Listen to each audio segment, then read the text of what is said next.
Antes que todo, les damos la bienvenida, bueno, a Alberto, agradecer su participación, que aceptó de manera muy gentil. Para nosotros es súper importante visibilizar estos temas regionales. Es la primera vez que vamos a tocar un tema que tiene que ver con el norte de nuestro país, así que para nosotros es súper importante la presente sesión. Bueno, agradecemos también la participación, el interés de todos ustedes y queremos invitarlos a que revisen o se metan ahí a nuestra web, redhistoriajoven.cl, en donde van a encontrar algo de información respecto a la red, y también estamos en Spotify, YouTube, y redes sociales diversas. Eh, bueno, contamos entonces con la participación del académico e investigador muy connotado Alberto Díaz, de la Universidad de Tarapacá. Bienvenido, Alberto. Y en esta oportunidad, él nos va a hablar de uno de sus temas, ¿verdad?, de interés e investigación, que es la noche larga de la chilenización, aymaras de Estado y violencia política. Antes de darle paso a Alberto, me gustaría, para los que participan por primera vez, me gustaría darles como las instrucciones de la sesión. No son muchas, pero son súper importantes.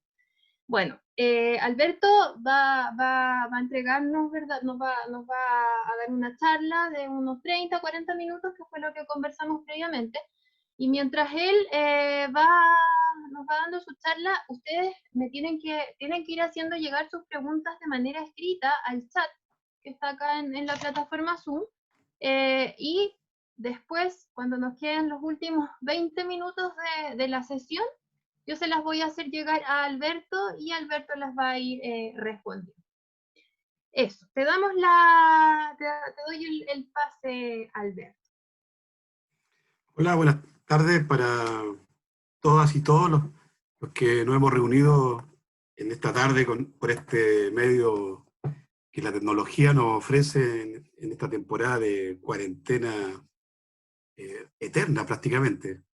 Bueno, yo he querido compartir con ustedes una de las problemáticas de investigación historiográfica que durante algunos años hemos, en conjunto con otros colegas, estado desarrollando acá en el extremo norte del territorio nacional, desde una mirada que recoge no solamente la fuente escrita, sino que también los testimonios, las imágenes, también la memoria afectiva presente en diferentes rituales que las comunidades indígenas aymara y quechua, y también afrodescendientes, han logrado compilar y mantener por décadas.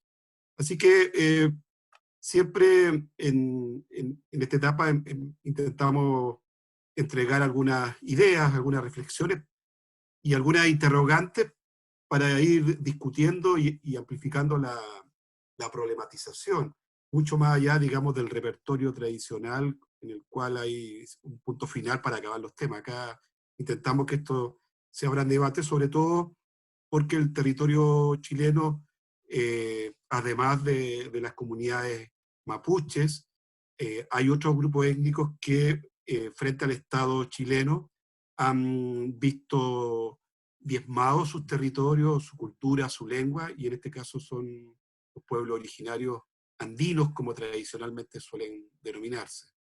Así que he preparado algunas imágenes y que las voy a compartir con ustedes para ilustrar un poco con mayor profundidad estos tópicos que son regionales también, ¿ya? Bueno, he denominado esta exposición como la noche larga, en el sentido metafórico, de la oscuridad que trae de la noche, del temor que la oscuridad también trae consigo. Y en este es más que una imagen romántica, con un sesgo que también uno podría encontrar en otro eslabones de una historia medieval, por ejemplo, sino que tienen que ver con procesos en los cuales los pueblos originarios andinos, aymaras, quechuas y otros, se van a ver subsumidos frente a un Estado que se va a imponer, sobre todo después de la Guerra del Pacífico, con bastante fuerza, en el sentido de que se va a generar una contracción en la comunidad local. La comunidad local no es la imagen colonial en la cual se representa una comunidad histórica pueblerina o asentada en un lugar o en una aldea, sino que tiene que ver con relaciones de índole parental que no necesariamente están habitando en un mismo sector o en un pueblo, sino que pueden estar desperdigadas a lo largo de una quebrada, de un valle o en la meseta altiplánica. Esos principios culturales, como el Ayllu o la marca, son los referentes que van a colisionar y se van, en definitiva, después con los años, a desintegrar frente a las políticas nacionalistas que el Estado, tras la Guerra del Pacífico, va a implementar desde Antofagasta hasta lo que es actualmente Arica. Bueno, todo este territorio, en los diferentes poblados, se encontraban antes de la guerra todos los elementos que corresponden a la República y al Estado Nacional peruano, en Arica y Parinacota y también en Tarapacá, y el Estado boliviano en lo que es Antofagasta actualmente, pero principalmente en los pueblos de la sierra y de la cordillera andina de Arica, por ejemplo, no solamente estaba una identidad étnica ara o quechua, sino que también en algunos sectores, y lo hemos podido detectar a través del trabajo en archivo, afloraban también indígenas que asumían una identidad nacional, en este caso la peruana, y la representaban en los pórticos de sus casas tradicionales. Este es el escudo peruano en el pueblo de Putre. Acá también podemos ver el contingente de carabineros en Putre a comienzos del siglo XX, pero está la subdelegación con bandera peruana. O sea que existían atisbos de identidades o lealtades nacionales hacia el Perú, pero lo llamativo de esto era que eran en sectores cordilleranos, en sectores andinos, y que eran asumidos por los indígenas. Ahora, lo que hay que tener en cuenta es que durante el largo siglo XIX, las comunidades indígenas en muchos sectores generaron articulaciones con los estados o la república que se iban emancipando, sobre todo en el Perú y en Bolivia.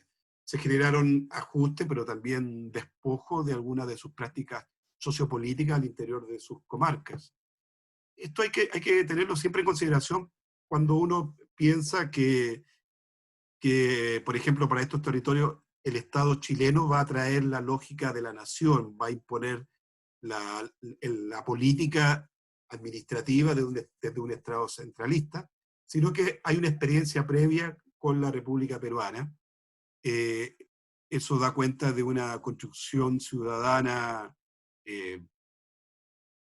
muy híbrida, si podríamos ocupar esa palabra, o sea que no es, bueno, pero eso pasa con toda América Latina, no es una ciudadanía política en el sentido teórico, sino son ciudadanías en construcción permanente. Eh, lo paradójico es que son indígenas asumiendo en algunos casos lealtades nacionales. Esto es en Pica, también en un evento inicio del siglo XX, donde la colonia, los pobladores, los comuneros, todavía mantenían, digamos, por lo menos los símbolos patrios peruanos durante las festividades. Más adelante voy a ahondar sobre aquellos componentes.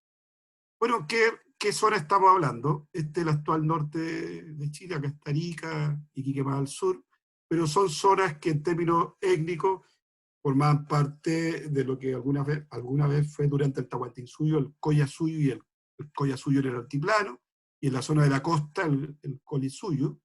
Y todos estos son los diferentes grupos étnicos que era la fisonomía al momento de la llegada de la invasión hispana. Entonces, no es un solo grupo, son territorios multiétnicos que tenían elementos en común como el idioma aymara. O sea, habían lupacas, carangas, pacajes, sobras, quillacas, cuyo idioma que mantenían en común era el aymara, y otros grupos más al norte que hablaban quechua. Ahora, el aymara y el quechua, para etnificar o para darle categoría a ciertos grupos, son construcciones coloniales, o sea, un poco antes del virrey Toledo de 1570 aproximadamente, son dispositivos que se van a, a, a imponer, al igual como el puquina, de acuerdo a los grupos que podían hablar cierto idioma, ya sea el idioma de los incas, que era el quechua, como se les denominaba,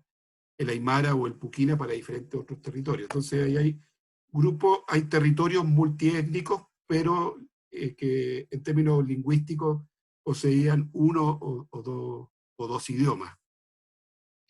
Para el área que estamos, esto es Arica, Iquique, y es una zona, cuyo componente o grupo medular está ahí, los grupos carangas, que son unidades señoriales altiplánicas que incidían en la zona de precordillera o sierra. Más al norte están los pacajes, acá están los lipes.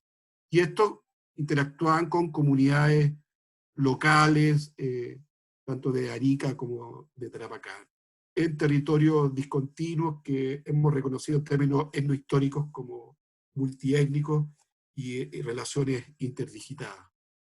Bueno, este es un mapa bastante conocido del siglo XIX, y acá se puede ver todo lo que es la antigua provincia de Moquegua, que llegaba hasta más o menos, acá hay otro de mediados del siglo XIX, hasta lo que es actualmente el río Loa, de la zona de Calama, Antofagasta, bueno, Antofagasta no existía, pero el puerto La Mar, que es Cobija. Este es el territorio en el cual nos estamos concentrando y en el cual la guerra del Pacífico es un verdadero punto de inflexión que marca un antes y un después en las relaciones dinámicas y económicas y políticas que las poblaciones locales tenían. Bueno, basta recordar rápidamente que la guerra del Pacífico eh, finaliza con el Tratado de Ancón de 1883, y este tratado decía que posterior a 10 años debía realizarse un plebiscito entre la población local, por ejemplo, de Arica y Tacna, para decidir a quiénes quedaban aquellos territorios. Plebiscito pactado para 1894. Bueno, ese plebiscito, digámoslo directamente, nunca se llegó a concretar por diferencias de índole diplomática, pero sí fue generando un ambiente pero muy complejo a nivel local, en Arica sobre todo y en Tacna.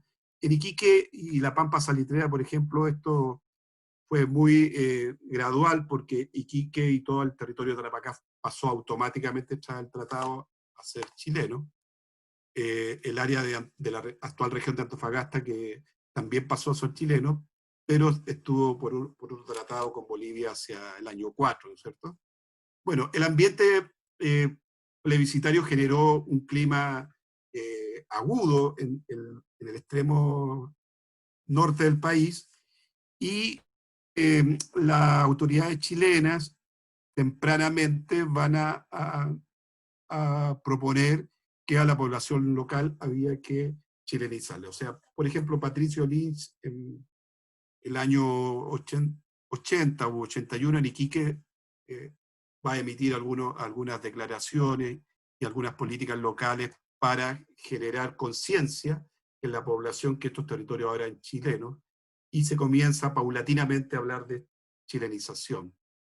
Recordemos que durante la guerra, por ejemplo, estas imágenes van a circular en, el, en, en la zona durante la campaña de Tarapacá, por ejemplo, y en el cual la fisonomía de la población local era dibujado con, digamos, para las tropas chilenas, para que pudieran identificar al enemigo.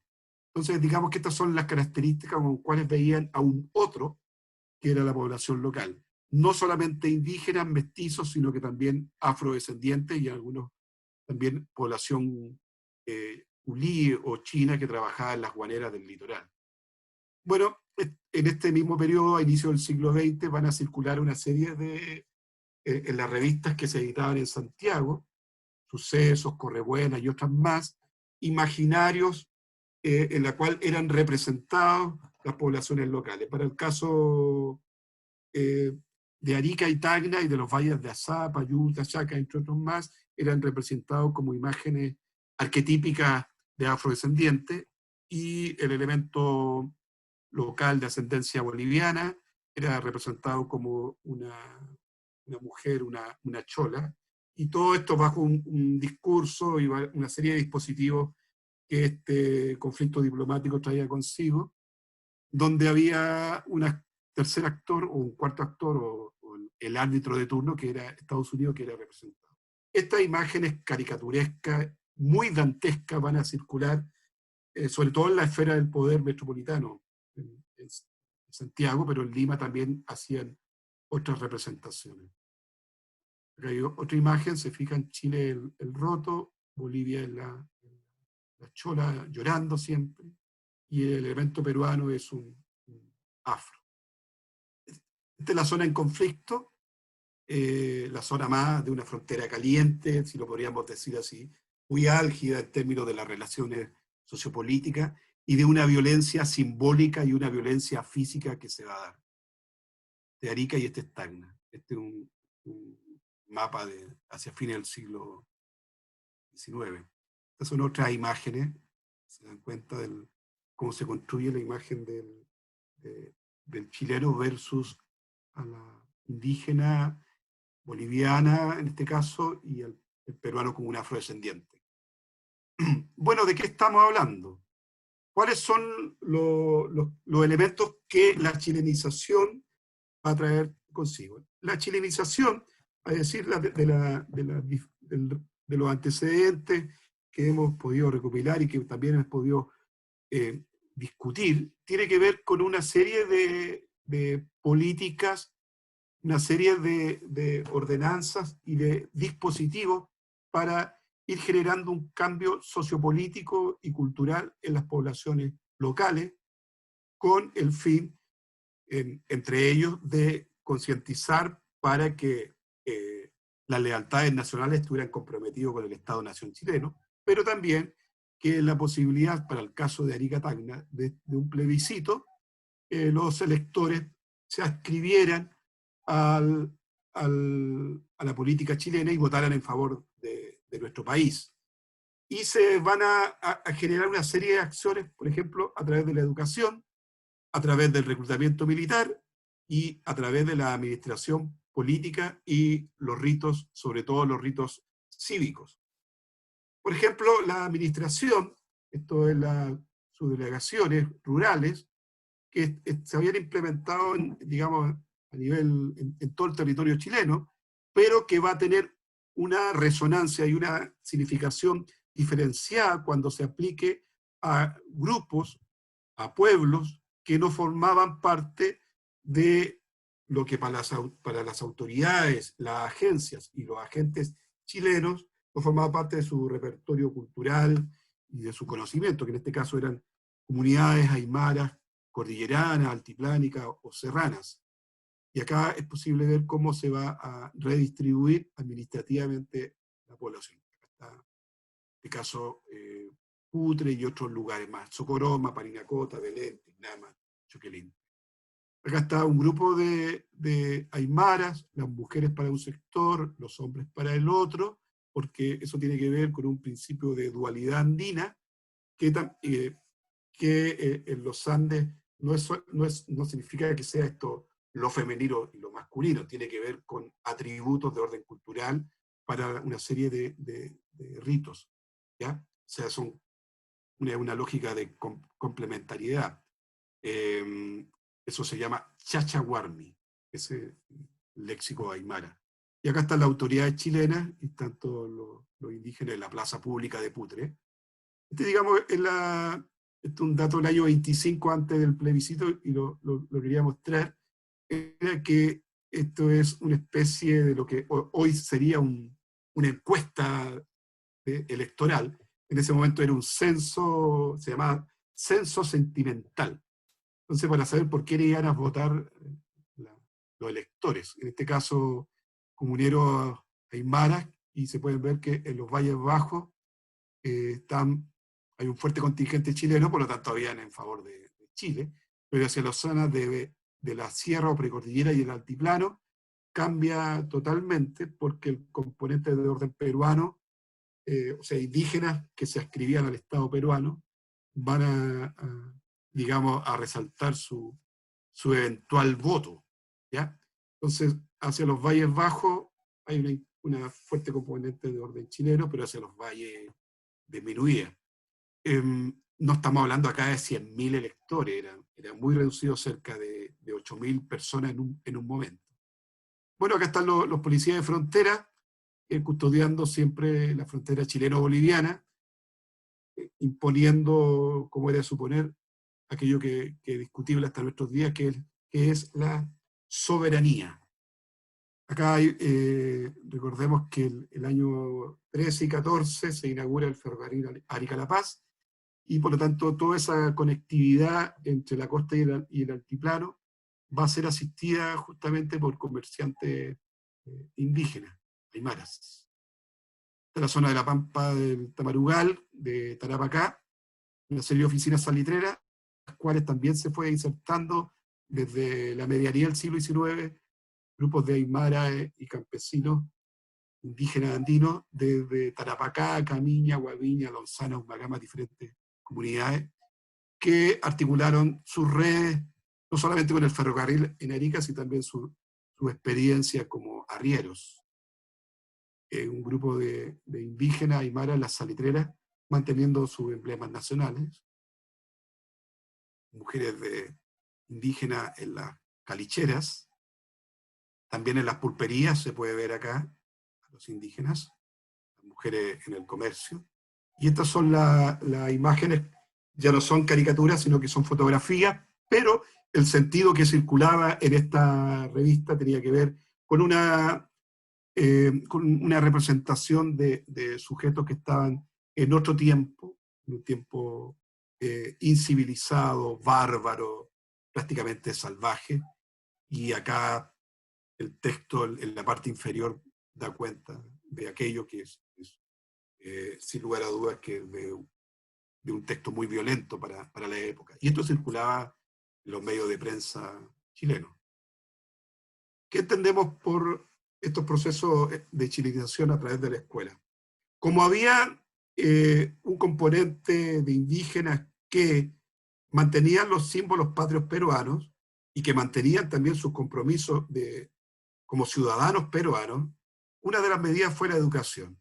Y aquello gravitaba básicamente que al establecer escuelas en los sectores rurales, desde ahí se iba a poder generar un cambio en la mentalidad de la sociedad y se iba a poder cultivar como como un verdadero, una máquina incubadora, el nacionalismo o la idea de la chilenidad en todos sus ribetes.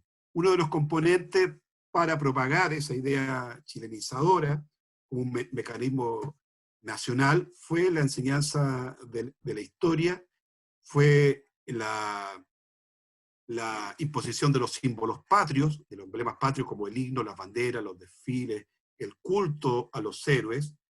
Acá nos vamos a encontrar con aymaras vestidos de marineros, aymaras bailando cuecas, indígenas representando a Arturo Prat, y uno lo puede ver que aquello no podría tener ningún tipo de alteración, pero en los ritos andinos, en las fiestas patronales, por ejemplo, se va, el rito para sacar a los santos va ahora a tener que, por obligación, realizarse con la entonación del himno de Yungay, por ejemplo, en las dianas que eran de la fuerza de índole prusiana, en fin, con la bandera chilena siempre. Y esto, la enseñanza en la escuela tenía directamente con procesos no solamente de alfabetización, sino que al aprender a leer y escribir en castellano se va a ir perdiendo la lengua aymara. O sea, de hecho es una imposición directa que se hizo para que se dejara de hablar el aymara aprendiendo el español desde la escuela chilena. Acá hay una imagen en la Pampa, pero se destaca atrás eh, eh, los héroes de la Concepción, por ejemplo, y todos están con su elemento, con sus bandas de guerra. Niñas de una escuela de mamillas que, eh, por ejemplo, los indiecitos que sonríen porque no conocen otra vida, creen que el mundo es así, tan malo. Y este grupo de mujeres de la escuela de mamillas que la habían traído a Iquique. Eh, Acá desfiles a Prat, en Iquique, con las bandas de bronce, un grupo de niños indígenas vestidos de marineros. Esto sucede hasta la actualidad. En Arica, en Iquique, en Alto Hospicio, en Antofagasta, en Calama, todos los domingos, así como la cumbia, todos los domingos hay desfiles en las escuelas. Todos los días lunes se canta el himno nacional y se preparan los desfiles.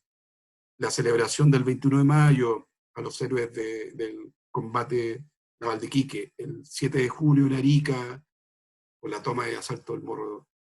En fin, forman parte de una serie de actos cívicos que son reproducidos, estos imaginarios, desde la escuela. Y esto no sucede ahora, sino que sucede desde fines del siglo XIX en todas las escuelas urbanas y rurales. ¿Cuáles son las repercusiones en los poblados indígenas? Son preguntas que hay que ver.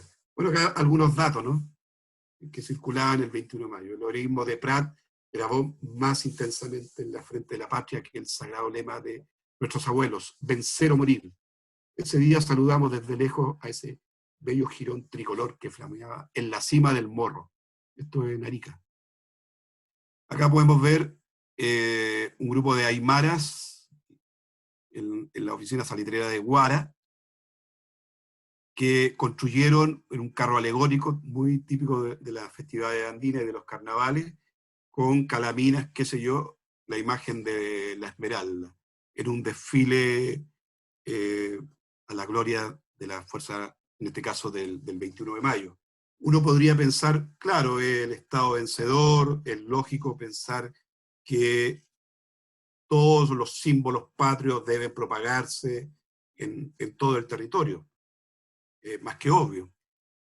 Pero acá estamos hablando de que también en estos territorios hay otros grupos, que en este caso son herederos de una tradición peruana, sin lugar a dudas, pero también son aymaras, son quechuas. ¿Cuáles son las disonancias que se van a dar al interior de sus comunidades, sobre todo cuando los cultos, los ritos, los elementos simbólicos, las creencias van a ser erradicadas, producto de la imposición forzada a través de estos dispositivos chilenizadores? Esto al interior de un templo andino, en el altiplano, cerca de Colchane, en la frontera con Bolivia, y se pinta acá la hora en que se hundió la Esmeralda, ¿no? Se pinta. Otro detalle del combate del Pacífico. Son hechos por los mismos comuneros, pero en los cuales hay una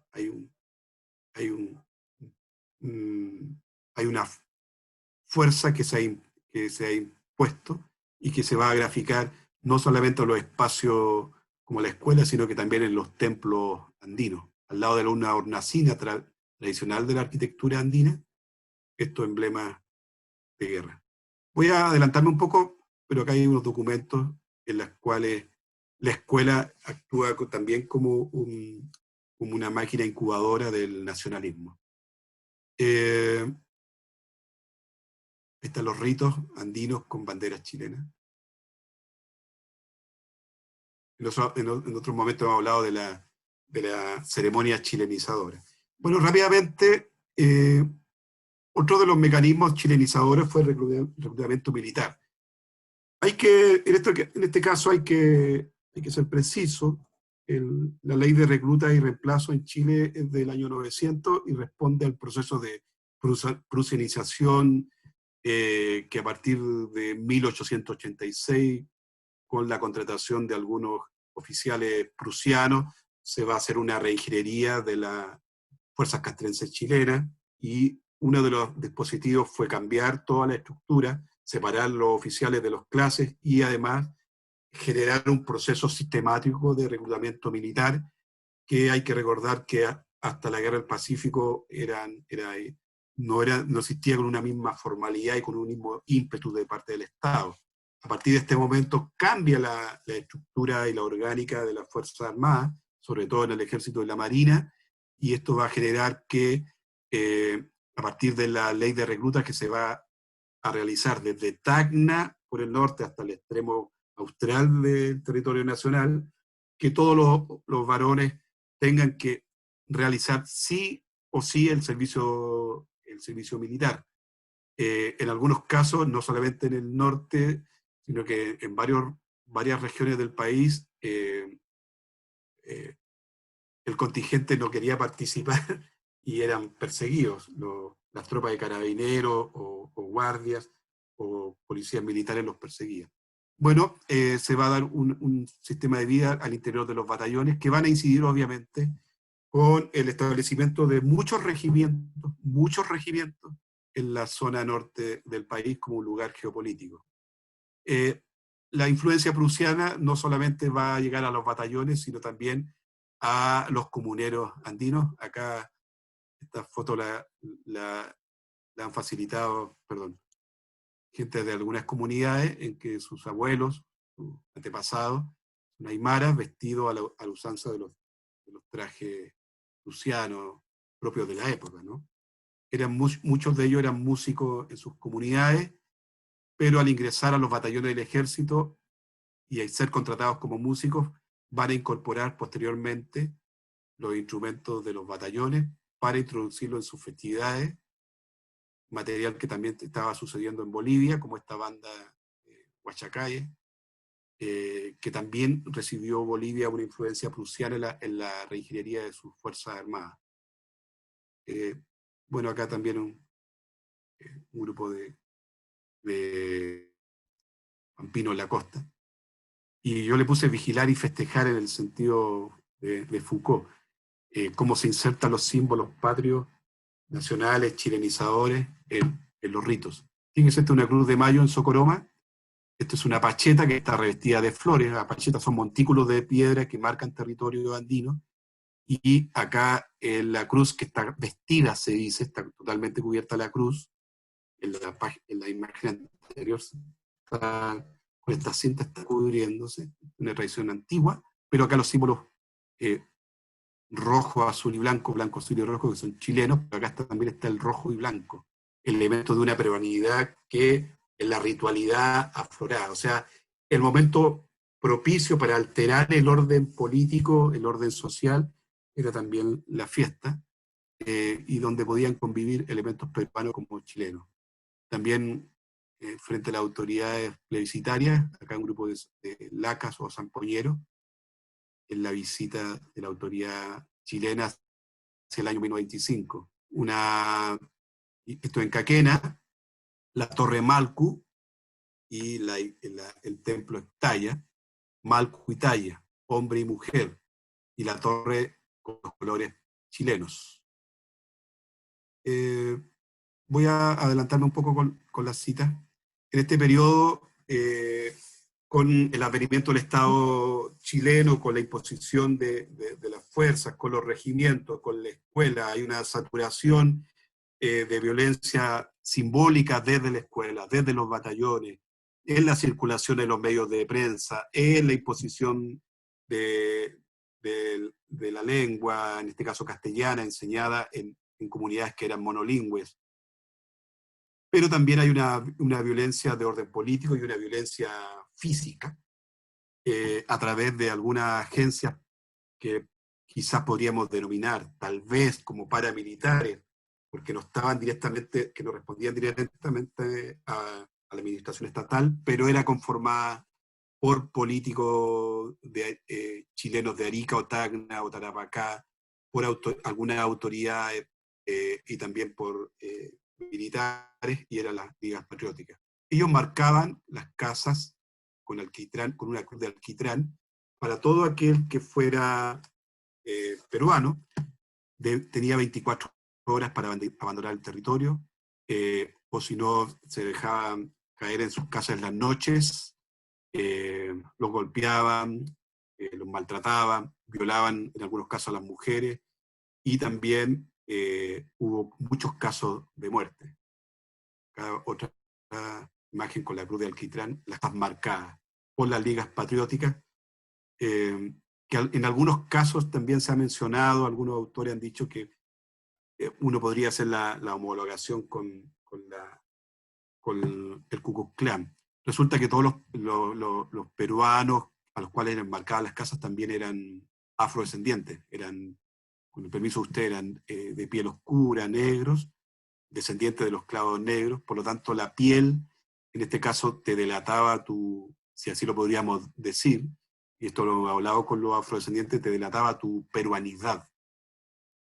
Y si eras morenito, eras indígena, eras indio, eras boliviano. Por lo tanto, te perseguían, te maltrataban, en algunos casos, incluso hasta la muerte. Eso también podría ser un racismo. Acá hay algunos datos, lo voy a pasar, para llegar a esta persona. Don Modesto Mena, un plebiscitario irreductible, él fue, en el año 25 aproximadamente, fue exiliado antes del plebiscito no son los exilios que nosotros conocemos, pero tuvo que, en la comisión plebiscitaria tuvo que huir a Bolivia, ¿ya? Lo que sucedió es que, acá lo tenemos el relato de los testimonios, es que su hijo, Julio Mena Corró, que era la Quita, en una noche de ensayo en el pueblo de Tignama, algunos zampoñeros vieron su figura desvanecerse o desaparecer en las oscuras calles del poblado, cuando ya la medianoche se acercaba. Celestina, su madre, nunca escuchó venir a Julio. Al amanecer, ella y otros vecinos lo buscaron por la sede social, por la casa de los músicos, por las chacras y acequias, por los senderos sinuosos que conducen a Saxámar. Pero nadie encontró a Julio.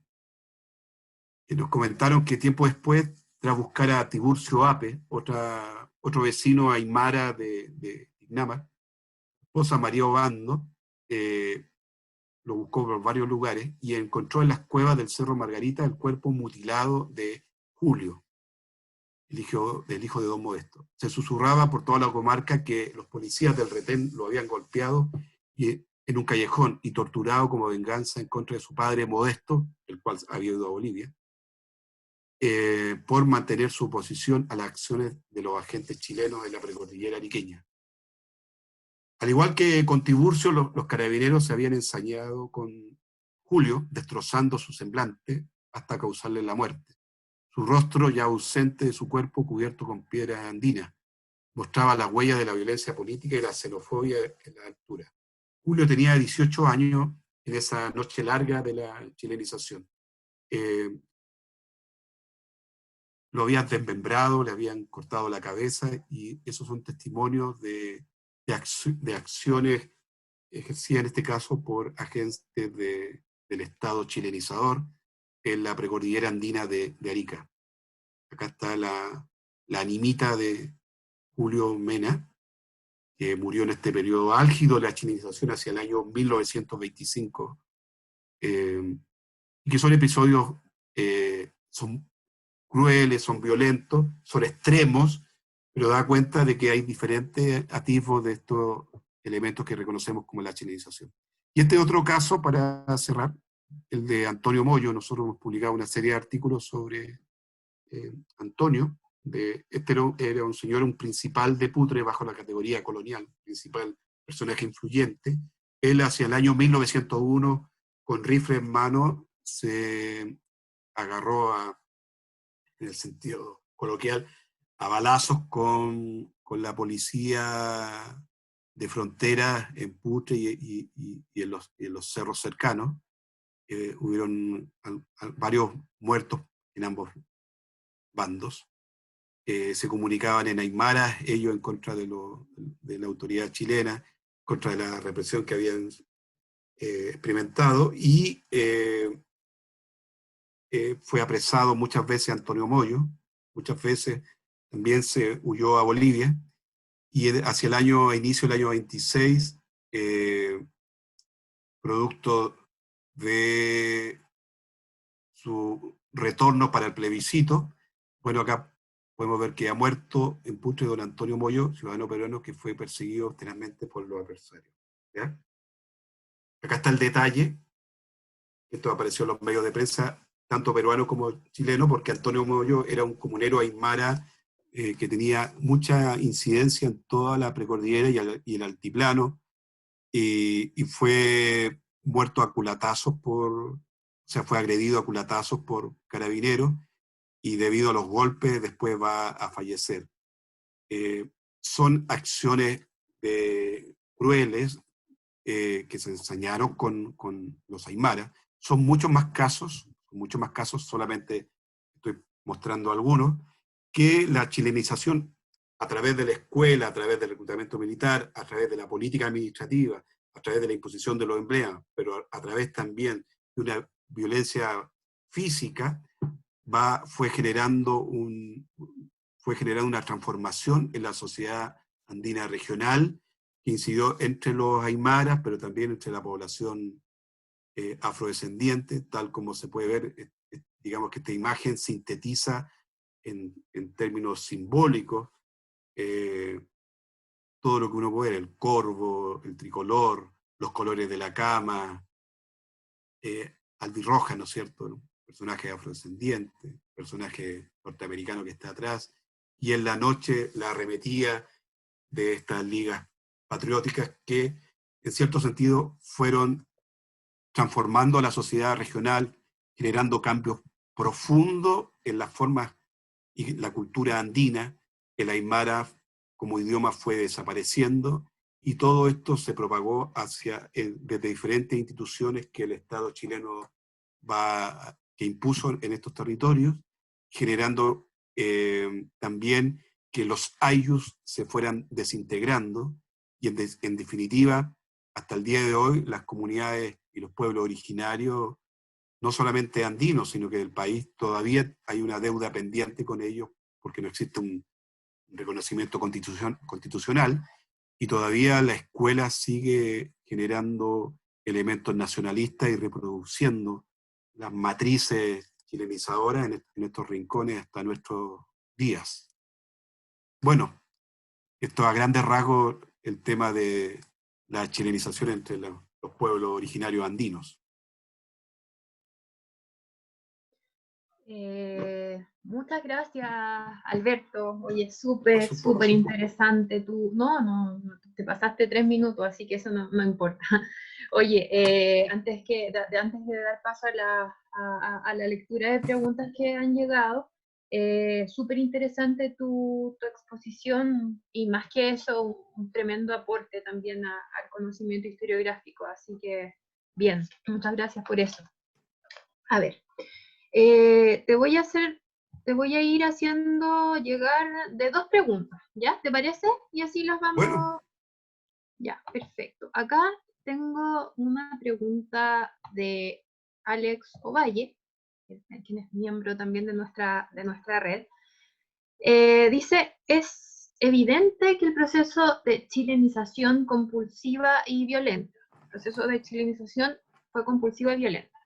Los dispositivos parecen haber tenido un relativo éxito en cuanto se ven las fotografías de principios de siglo. Por ejemplo, cuando en la época la fotografía era una práctica que, aunque común, no era algo tan cotidiano. De todas maneras, habían personas que utilizaban los símbolos y los uniformes. Pregunta: ¿es posible que hubiese surgido una identidad híbrida que en lo sucesivo integrara a los chilenos? Se podría tomar en cuenta desde un punto de vista teórico e incluso metodológico las posibilidades de agencia y considerar una posible autopercepción chilena no forzosa. Esa es una. Te voy a hacer llegar otra que tiene que ver un poco con lo que está preguntando Alex, y se refiere a conceptualmente cómo tú trabajas este tema, si es que lo estás trabajando desde el concepto de transculturación, quizás, y también cómo trabajas de alguna manera o salvas los obstáculos del concepto de frontera, a lo mejor teniendo en cuenta lo que dice Peter Burke al respecto. Esas dos preguntas primero. Ya, muchas gracias. Bueno, lo primero que voy a comentar es que he intentado sintetizar una larga, un largo corpus de investigaciones que están, bueno, algunas publicadas en artículos, libros, qué sé yo, para ilustrar, digamos, un pasado que es verdaderamente complejo y que no necesariamente forma parte del repertorio de acciones que, por ejemplo, se propaguen a través de la enseñanza escolar, ¿ya? O sea, uno basta con revisar los textos escolares y para el caso de los indígenas andinos deben haber, con suerte, una página, y el tema de la chilenización no necesariamente forma parte del currículum. Mira, sobre la idea de la chilenización compulsiva, que es una tesis que trabajó Sergio González, eh, digamos que hay que diferenciar varios momentos, porque no asistimos, digamos, a un programa sistemático en el cual las autoridades de la época hayan establecido una normativa o una regla homogénea para que en toda la zona de Tacna, Arica, Tarapacá, Antofagasta se realizara una campaña sistemática de chilenización. Son medidas, son acciones políticas, o sociopolíticas mejor dicho, que son emprendidas, en el sentido de la palabra, por agentes o agencias del Estado, ¿ya? Por lo tanto, en Antofagasta y en Tarapacá, que tras la guerra, estos territorios automáticamente tras los debidos tratados, ¿no es cierto?, con Perú y con Bolivia, quedaron dentro de la soberanía chilena, los dispositivos se van a desplegar en forma muy rápida y en la cual la imposición, en todos los sentidos de lo que la palabra contiene, va a ser desde 1883 en adelante, 84. Ahí progresivamente van a ir cambiando todo el escenario. O sea, por ejemplo, todas las escuelas peruanas se van a cerrar hacia el año 85. Los profesores peruanos, eh, aparte de los que huyeron, muchos fueron despojados de su trabajo. Hacia inicio del siglo XX, en 1910, 1911, los curas peruanos van a ser expulsados.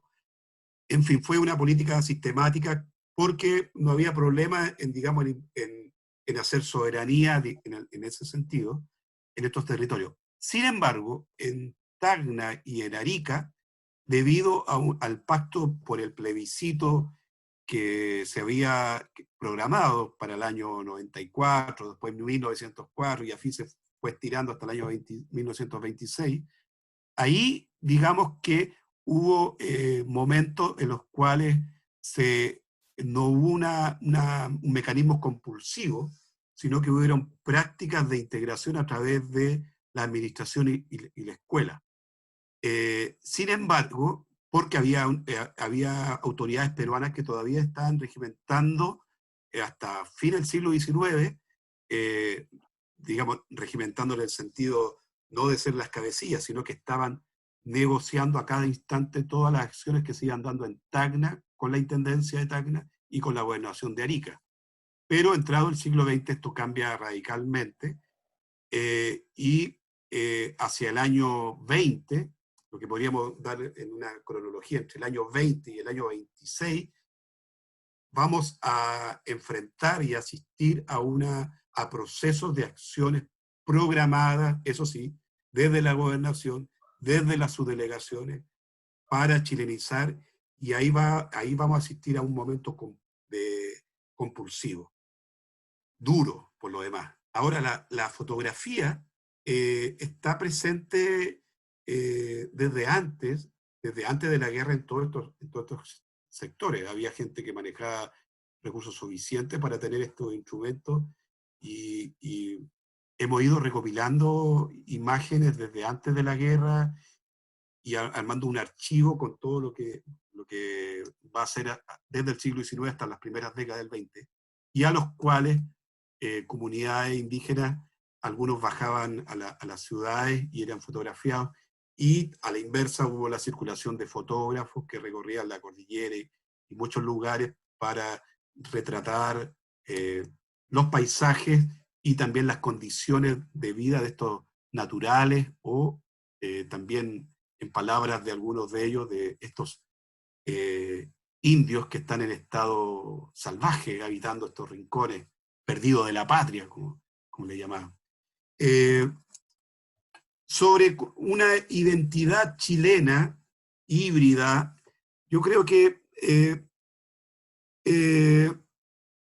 no, porque acá la teoría de la agencia, como hemos dicho en algunos de los artículos, acá algunas comunidades van a ocupar, van a agenciar, van a generar prácticas al interior de los dispositivos chilenos, van a agenciar algunas políticas. Por ejemplo, en el repertorio ritual de las fiestas patronales o de santuarios, van a incorporar el himno patrio, el himno de Yungay, las marchas, las vianas, el emblema chileno, van a incorporar a la Virgen del Carmen, patrona del ejército, pero van a ir dando, esas instancias de negociación en el rito la van a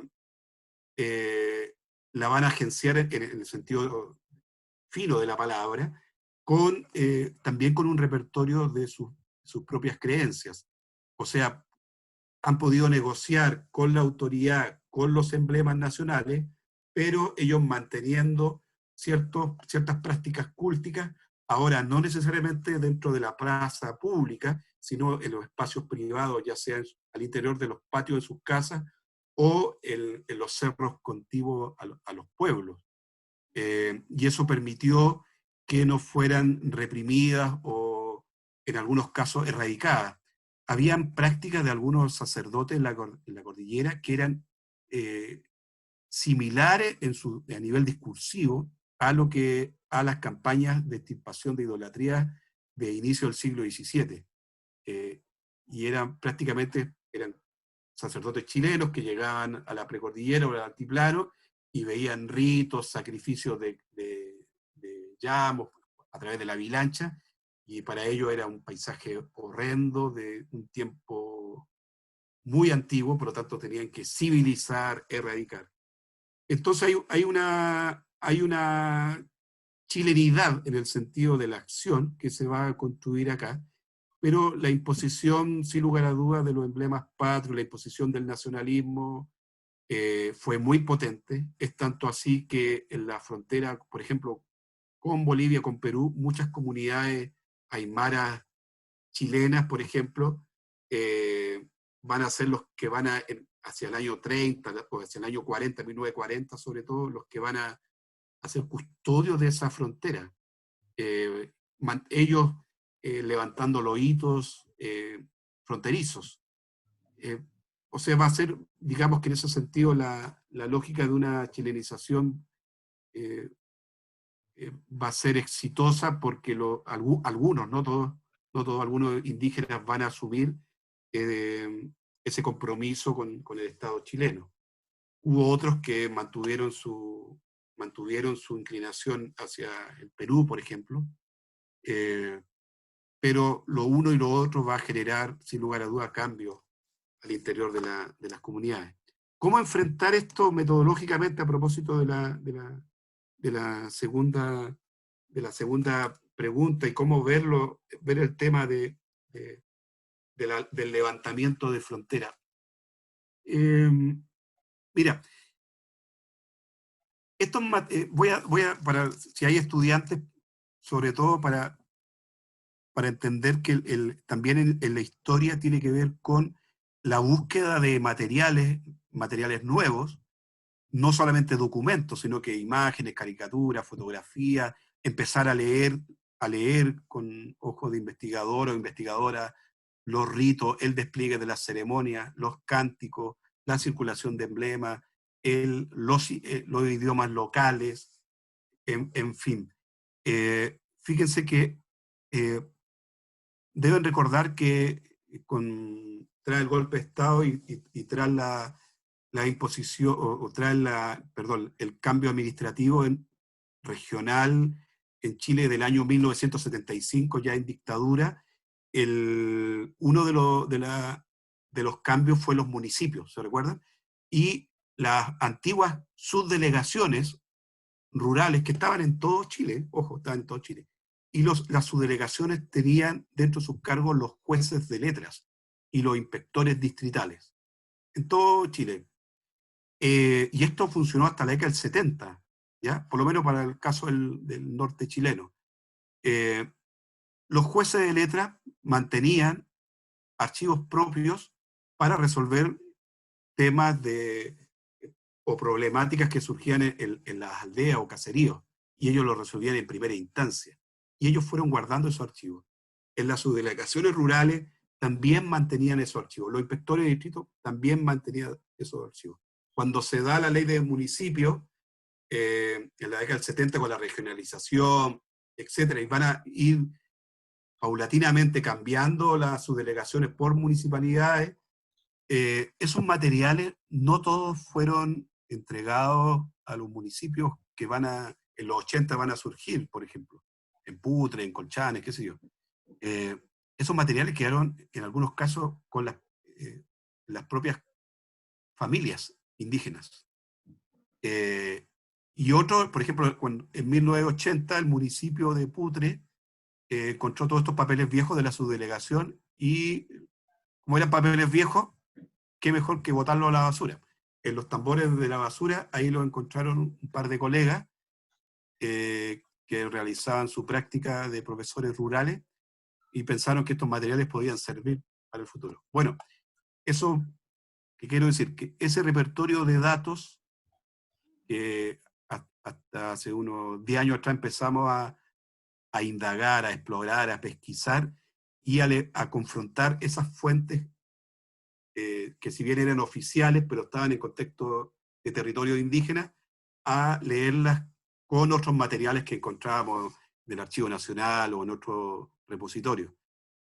Por lo tanto, metodológicamente uno se encuentra con otro tipo de materialidades y de formas de escritura que, si bien no quiero en el sentido esencialista, no quiero decir que sea la voz de los indígenas, sino que son antecedentes que no estaban hasta hace 10 años disponibles para las historiadoras e historiadores, y que hoy emergen y que los podemos trabajar, confrontar, triangular información, armar base de datos, qué sé yo. Y ahí empezamos a discutir cómo se fueron levantando estas fronteras, más allá de la lógica de una frontera diplomática, fronteras culturales también, pero que a mi juicio nos volvemos a enfrentar a otro problema metodológico. Uno puede ver en la literatura chilena que los estudios se inician desde un nacionalismo metodológico. Hay un nacionalismo metodológico. Nuestros estudios son de las fronteras, cualquiera, con Argentina, con Bolivia, con Perú, hacia adentro. Y nos olvidamos, por ejemplo, para el caso del norte, que las relaciones comunales o comunitarias son septentrionales o son verticales, y las personas cruzaban las fronteras como hasta nuestros días, y que independiente que estén estos murallones diplomáticos, las articulaciones son aquí y allá. Por lo tanto, lo que se está pasando en los Altos de Arica son comunidades que tienen fuertes vínculos en el pasado y hasta en nuestros días con lo que pasa en los Altos de Tacna, que quedaron separadas por estas fronteras, pero que hay un universo de posibilidades. Pasa lo mismo, creo yo, cuando uno sesga para el siglo XVIII, ponte tú, lo que pasa con Mendoza, cuando Mendoza pertenecía a la gobernación o a la capitanía de Santiago, qué sé yo. Pero uno instala la frontera automática. Entonces ahí hay, yo creo que hay formas para discutir cómo estamos también levantando nuestras metodologías, y a veces estas barreras fronterizas nos generan trabas en el corpus de datos, y cómo enfrentamos metodológicamente, eh, o mejor dicho, cómo generamos una estrategia de orden metodológica con los datos. ¿Qué estamos haciendo nosotros? Es investigar qué pasa en lo alto de Tacna y en el altiplano boliviano, y cuáles son las relaciones en el pasado, buscando esos archivos que pueden estar, y que algunos hemos encontrado en las mismas familias, las mismas comunidades. Ujú. Gracias, Alberto. Oye, estamos justo en la hora de término de la sesión, así que de todas maneras, igual respondiste como que muchas de las preguntas que nos habían formulado en tu tan extensa y completa respuesta, ¿verdad? Pero me gustaría plantear, porque en el fondo creo que acá el punto en común de las preguntas que nos han llegado tienen que ver con la chilenización. Creo que es el concepto más importante, ¿verdad? Entonces, de alguna manera me gustaría como sintetizar las preguntas que han llegado. Te voy a pedir, sí, como a lo mejor que no te extiendas tanto en la respuesta, Vale. Es porque que... estamos justos. Pero Sí. no, sí se entiende, sí. Yo soy súper buena para hablar y cuando me preguntan algo puedo estar horas. Oye, mira, acá Vicente González está preguntando sobre un poco si la chilenización podría haber sido más exitosa en la ciudad o a lo mejor en los grandes pueblos. Ya existió, dice, una tensión o conflicto entre los sectores bajos con el altiplano. A él le gustaría saber eso. Y Gesio pregunta si existía alguna restricción ante el uso de la ropa por parte de los indígenas, pensando que a él le llama la atención la vestimenta de Antonio Moyo, un traje occidental usado por autoridades y agentes de chilenización. Nuevamente está el concepto de chilenización ahí. Paula Olmos pregunta que si, como llevando el tema a la actualidad, si es posible que hoy en día se mantenga a lo mejor algo de esa identidad aymara, o también pensándolo en términos generales de cualquier etnia, de forma pura, considerando que aún hay presencia indígena en Chile. Y Hugo Harvey pregunta, ¿cuáles fueron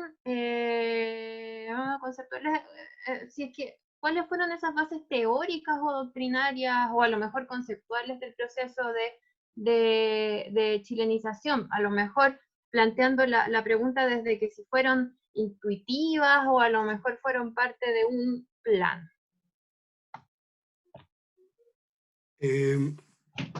Sobre de la última consulta voy a ser muy conciso. Nosotros creíamos hace 15 años atrás, creíamos que, que la influencia prusiana había incidido en la autoridad a nivel regional, Tarapacá, Antofagasta, Tacna y Arica, y que la lógica recuerden que estoy pensando en Wagner en el sentido musical, ¿ya? En el sentido de que la banda recorre eh, la ciudad con la marcha nacional, y la ciudadanía se siente comprometida con esos sones de nacionalismo. Entonces nosotros pensábamos que hubo cierta injerencia de esta oficialidad prusiana ante las autoridades chilenas que estaban en la zona, porque muchos de ellos eran ex militares o militares directamente, y la vicaría castrense que estaba operando en Arica, o sea, estaba toda la oficialidad incorporada. Lo pensábamos hace 15 o algunos años atrás, pero después nos fuimos dando cuenta de que había algunas acciones que eran, tal como decían, algunas eran más intuitivas. No sé si es la palabra intuitiva, pero algunas acciones eran más locales, más, digamos, eran algunas autoridades o subdelegados eran más papistas que el Papa, por así decirlo. ¿Ya? Eh, eh, pero es lo uno y es lo otro, eso quiero decir. Lo que quiero señalar es que podríamos fraccionar los territorios para comprender las acciones de la chilenización. O sea, si es una gran sábana la chilenización, tiene diferentes disonancias, diferentes significados en lugares distintos. En el interior de Arica, con el puerto de Arica es distinto. En Iquique y las salitreras son mundos aparte a la zona andina. Y eso responde a la otra consulta sobre la ciudad. Las ciudades, son muy pocas ciudades, Arica y Iquique principalmente, y las salitreras. El resto es campo, es cordillera, es plano, qué sé yo. O sea, por lo tanto, las vivencias que se dan a propósito de la chilenización son en algunos casos distintas, diferenciadas con lo que sucedía en los espacios andinos propiamente tal. Eso a propósito de una pregunta que venía. Eh, Sobre la fotografía, como, y esto también es metodología, hay que ir reuniendo cada vez más antecedentes de esto y otros lugares, porque estas historias no tienen punto final. Y las hipótesis y conjeturas que uno pueda levantar tienen fecha de vencimiento. Por lo tanto, la fuente de información como la fotografía, yo creo que ofrece un universo de posibilidades. Por lo tanto, estamos en una campaña de levantar datos. Ahora, el tipo de vestimenta responde a la época, sin lugar a dudas, pero que también se vestían en el otro lado peruano, digamos, que eran formas de vestimenta que estaban, que recorrían todos los territorios. Antonio Moyo era un principal, un malcu, un personaje importante, eh, pero que tenía que su prestigio y poder también tenía prestigio monetario, por lo tanto él podía acceder a, a comprarse vestimenta, a ser fotografiado, en fin, él mantenía alguna red de comercio en el altiplano y fue aquilatando un capital que en algún momento llegó a comercializar con algunas autoridades, no con autoridades, con algunos empresarios chilenos, por ejemplo, con cueros, con lanas, con venta de leche, en fin. Por lo tanto, podían acceder. Ahora, existe la posibilidad que también las nuevas generaciones de colegas historiadores e historiadoras puedan utilizar y puedan trabajar desde un punto de vista histórico o semiológico aquellas imágenes que están disponibles. Termino, yo creo que hasta el día de hoy hay una chilenización con los matices correspondientes. Creo que estamos en deuda con los pueblos originarios a nivel de reconocimiento constitucional. No se saca nada con citar el convenio 169, si en la Constitución no forman parte, no son tiempo presente. Todavía se siguen explotando los territorios, ahora con las acciones de las mineras, y todavía hay muchas comunidades eh, chilenas, aymaras, que después de la ley indígena han experimentado un proceso de reetnificación. ¿Qué significa esto? De que han empezado a construir una nueva identidad aymara con elementos que han incorporado, por ejemplo, desde Bolivia, con elementos de la música folclórica en algunos casos, y han ido construyendo, en algunos casos idealizadamente, una comunidad aymara, pero también con respuestas también de índole política, que se diferencia con el caso mapuche, por ejemplo, que tiene que ver con otro repertorio por lo menos para el caso aymara y quechua, tiene que ver con un repertorio de una identidad que se le reconozca, más allá del territorio propiamente tal, porque los aymaras, bajo la lógica del ayllu, no tenían estos grandes paños territoriales, sino eran marcas o territorios discontinuos esparcidos en diferentes zonas. Pero para eso tendríamos que hablar de etnohistoria y eso puede ser Sí, otra charla. sí. Sí, Ya. es súper interesante tu perspectiva, Alberto. Bueno, tú, Alberto, eres de formación, primera formación antropólogo, ¿verdad? No, no, soy profesor de historia. Claro, claro. Claro, lo que pasa es que es bien interesante como un poco como tú El logras doctorado lo hice en antropología. en antropología, sí. Como tú en el fondo manifiestas, cómo logras a lo mejor hacer de lo interdisciplinario algo tan importante con tu investigación y eso se agradece un montón. O sea, por otra parte también, para ir como terminando, para nosotros es súper importante, que era como lo que decíamos al principio de la presentación, ir comprendiendo cómo se está investigando en regiones, sobre todo cómo se está investigando en las regiones más extremas. De repente, para los que estamos en Santiago o en la zona central, nos cuesta un poco como comprender esto y con tu trabajo uno ve que es posible hacer una tremenda investigación que viene a ser más que una tremenda investigación, bueno, me estoy igual haciendo cargo de lo que estoy diciendo, un tremendo aporte finalmente para nuestra historiografía y finalmente para que pueda ser un tremendo aporte como para las políticas públicas. Así que bueno, mira, se me quedaron un par de preguntas en el tintero, pero ya estamos 12 minutos pasados en el tiempo, así que lamentablemente no te las voy a poder entregar. Te queremos agradecer por esta tan interesante exposición.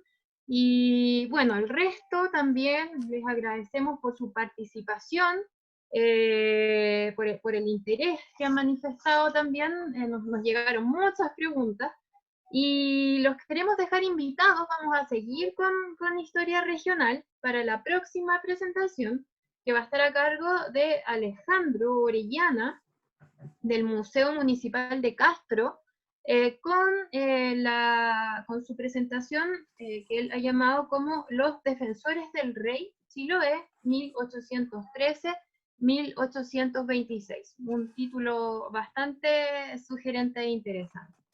Bueno, con esto vamos cerrando y nuevamente muy agradecidos de todos. Muchas gracias, Alberto, y los esperamos para una próxima ocasión.